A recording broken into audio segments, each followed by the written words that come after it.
En juin 1965, Gemini 4, le premier vol de plusieurs jours des États-Unis, a été lancé avec 2 astronautes à son bord.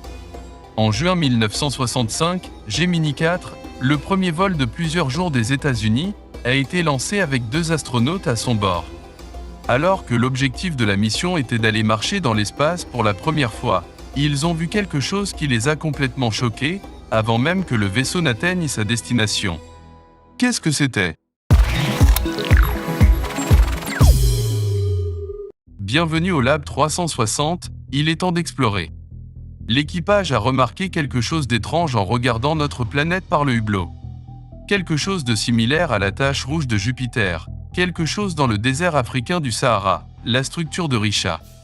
Également connue sous le nom des œils du Sahara, il s'agit d'une formation géologique massive d'un diamètre de 50 km. Les anneaux concentriques ont suscité diverses théories sur son origine, 3 camps de recherche principaux proposant des hypothèses différentes. Tout d'abord, le cratère d'impact. Certains chercheurs suggèrent que la structure de Richat est un cratère d'impact créé par la chute d'une météorite. Cependant, son aspect presque plat contredit les caractéristiques typiques d'un cratère d'impact. Une autre possibilité est celle d'un ancien volcan. Selon cette théorie, il pourrait s'agir des restes d'un ancien volcan qui s'est formé lorsque le continent africain s'est séparé du supercontinent Pangée. Pendant des millions d'années, l'érosion a façonné les crêtes circulaires. Pourtant, aucune roche volcanique n'a été trouvée dans la région. Enfin, la théorie des ufologues, une théorie plus farfelue suggère que le Sahara était un aérodrome construit par des extraterrestres pour accueillir des vaisseaux spatiaux. Cette hypothèse est moins fondée scientifiquement. Le mystère s'épaissit lorsque certains dossiers de la CIA relatifs au projet Magnet, un programme de recherche classifié, font état de mesures inhabituelles prises à l'égard de la structure de Richat. En outre, le mythe de l'ancienne cité, l'Atlantide, est lié à ce mystère. Les écrits de Platon décrivent l'Atlantide comme une civilisation avancée et utopique qui s'est effondrée à la suite d'une punition divine, peut-être une inondation massive.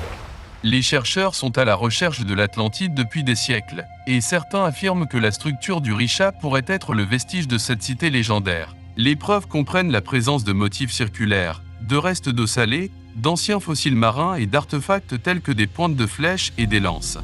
En outre, la structure de Richat correspond aux descriptions de l'Atlantide située au-delà des piliers d'Hercule ou du détroit de Gibraltar, ainsi qu'à la similitude de son nom avec les montagnes de l'Atlas et le premier roi de Mauritanie, Atlas.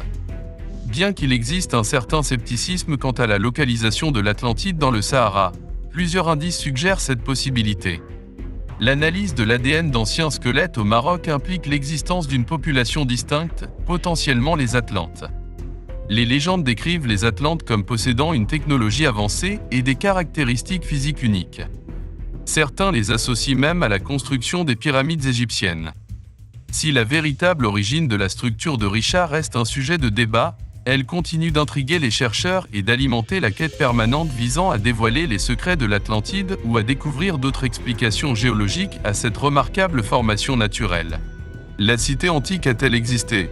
Faites-nous part de vos réflexions dans les commentaires ci-dessous. N'oubliez pas de partager cette vidéo et de vous abonner à la chaîne LAB 360, car c'est ensemble que nous allons explorer.